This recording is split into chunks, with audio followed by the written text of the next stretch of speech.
नमस्कार मंडळी, आज आपण माकलीची एक वेगळी अशी रेसिपी बघणार आहोत, भरलेली माकली। तर चला बघूया ह्याची संपूर्ण रेसिपी। तर इथे मी ताजी अशी माकली घेतली आहे। माकली आपल्याला भरायची आहे, त्यामुळे अशा प्रकारची माकली घ्यायची आहे। यामध्ये जो मसाला भरायचा आहे तो कोलंबी आणि माकलीचा असणार आहे। तर सर्वप्रथम हे साफ कसं करायचं ते दाखवत आहे मी। अशा प्रकारे हे जे एंड आहेत हे असे खेचून काढायचे आहेत आणि जे वरचं आहे ते आपल्याला सेपरेट करायचं आहे। तर आता साफ कशी करायची, तर ह्याच्या आतमध्ये एक प्लास्टिक सारखं एक लांब लचक असतं, हे आपल्याला काढून घ्यायचं आहे। हे काढून झाल्यानंतर आता आपण ह्याच्या वरचं जे हे कवर आहे हे आपल्याला काढून टाकायचं आहे। आता ह्याचे दोन भाग करायचे आहेत, फक्त दोन भाग। हे बघा, जे वरचं आहे ना बंद भाग ते आपल्याला एक साईडला ठेवायचं आहे आणि हे जे आहे ह्याच्यातून हे आतून हे जे चिकट आहे हे सर्व काढून टाकायचं आहे। आणि ह्याच्या डोक्याकडचा जो भाग आहे ह्याच्यामध्ये पण थोडं चिकट असतं, हे सगळं हे जे आहे हे सर्व काढून आपल्याला क्लीन करून घ्यायचं आहे। नेक्स्ट प्रोसेस आहे, आपण जे खालचे भाग कट करून घेतले होते ते आता आपल्याला कट करून घ्यायचे आहेत।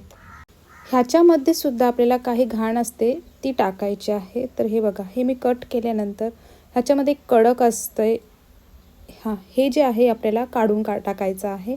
त्याच्यानंतर ह्याचे दोन भाग करून आपल्याला हे सुद्धा साफ करून घ्यायचं आहे, पूर्ण क्लीन करून घ्यायचं आहे। आता हे सर्व काही आपल्याला बारीक चिरून घ्यायचं आहे। जो वरचा बंद भाग आहे हा आपल्याला बाजूला ठेवायचा आहे, ज्या प्रकारे मी ठेवला आहे ते। आणि हे जे कट केलेले खालचं भाग आहे ह्याचे सर्व आपल्याला बारीक चॉप करून घ्यायचं आहे। तर अशा प्रकारे सर्व काही तुम्ही बारीक करून घ्या। फक्त जो वरचा भाग आहे त्याच्यात आपण फुल मसाला भरणार आहोत। तर आता हे सर्व काही आपल्याला बारीक कापून घ्यायचं आहे। आता एका तव्यावर आपल्याला तेल घ्यायचं आहे, त्याच्यानंतर त्याच्यामध्ये आलं लसूणाची पेस्ट घ्यायची आहे।